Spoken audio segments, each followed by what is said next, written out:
Hey there, car lovers! If you're looking for all the latest automotive news, you've come to the right place. In this video, we'll be discussing some of the latest news in the world of cars, from Tesla's new range increase to the delay of the Bentley Hybrid. We've got you covered, so sit back, relax, and enjoy the ride. Starting us off, Tesla Model Y with 800-kilometer range in testing. A report from outside of the US says that Tesla is planning to nearly double the driving range of its midsize SUV. An unconfirmed overseas report says that new battery cells could give the Tesla Model Y electric SUV a range of more than 800 kilometers. If the claim is true and the prototype powertrain made it into a production car, the Tesla Model Y would have more range than any other midsize electric SUV on the market today. It would be close to doubling the 455-kilometer WLTP range claim of the entry-level rear-drive Tesla Model Y in Australia. It would also compete with the electric cars with the longest ranges that money can buy. It would have a range longer than the Tesla Model S. Lone ranges 604 km, 375 miles, but shorter than the Lucid Air flagship sedan's 837 km, 520 miles. The increase in driving range is said to be made possible by the car's 4,680 battery cells, which get their name from their size, 46 mm by 80 mm. In 2020, these cells are said to have 5 times the energy and 6 times the power of similar cells from the previous generation. At the time, Tesla said that the battery could theoretically give a 54% increase in driving range, which would take a Model Y long-range AWD from 533 kilometers to 820 kilometers. The Model Y SUVs made at Tesla's factory in Texas already use these battery cells, but the same Twitter user says that the rumors about the temporary software locking of the true potential of the 4680 Model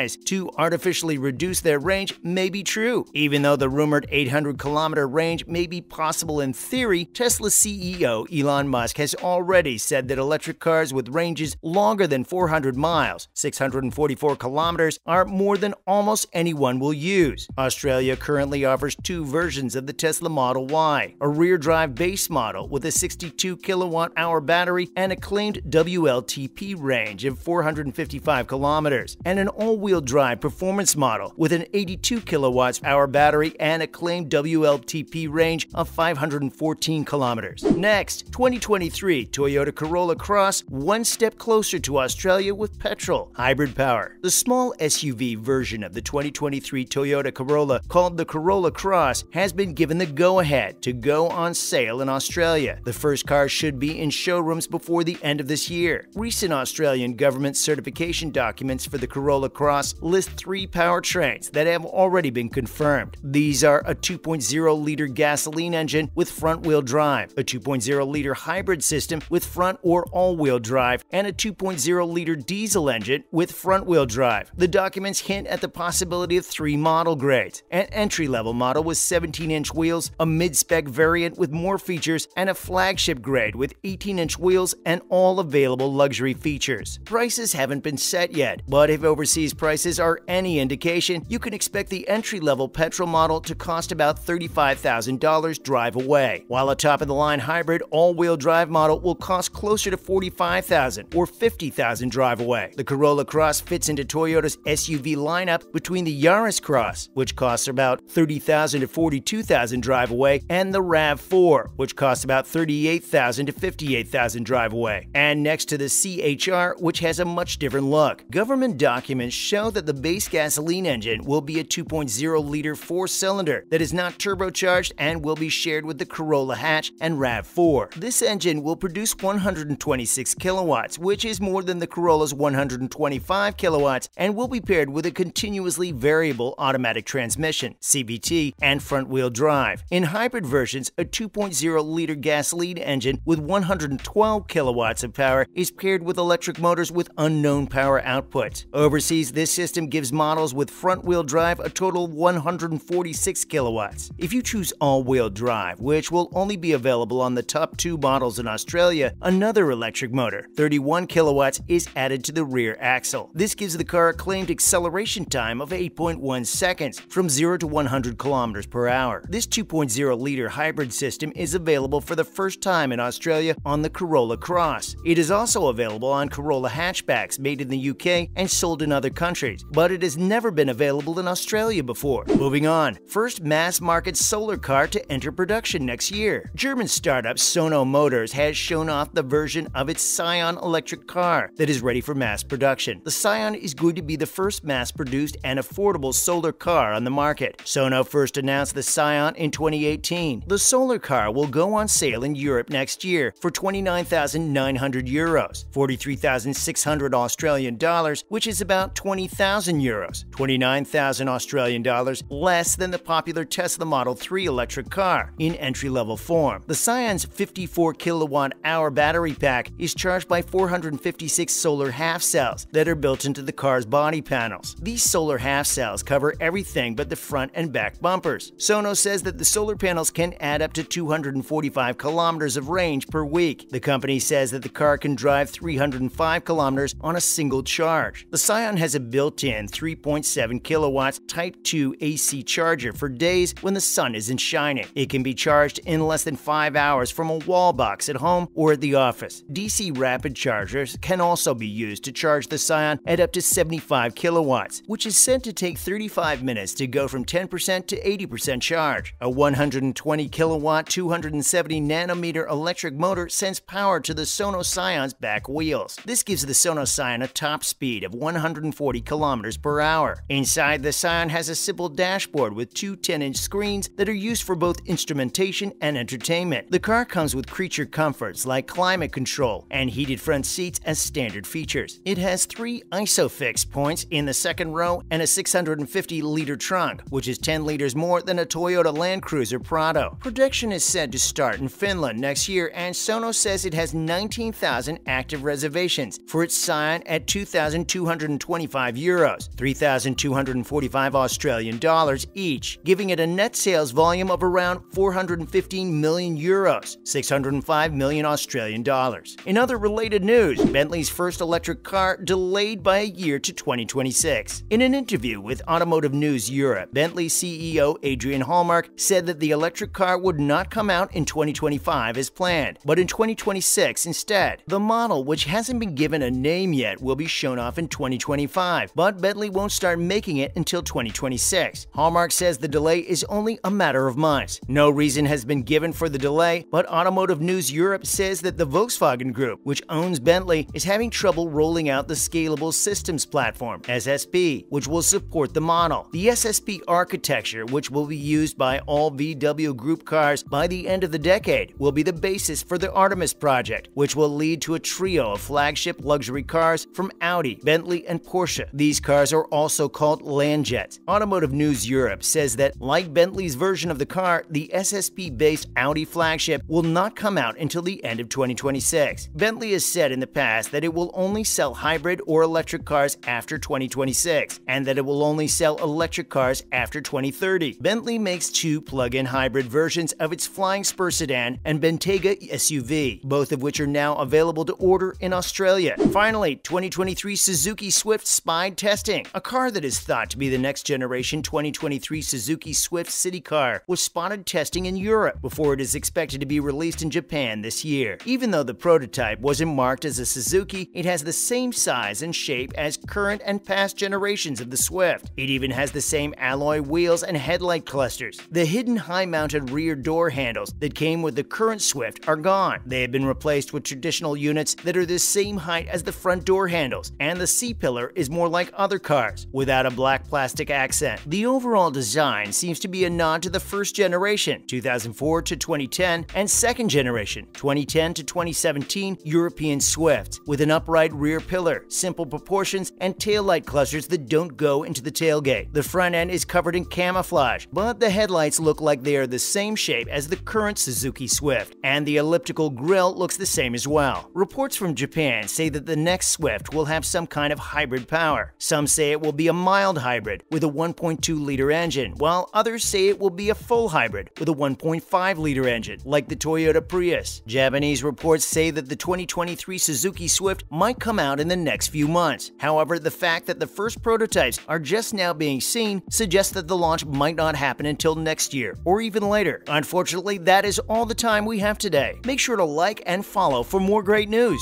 Till next time, cheers!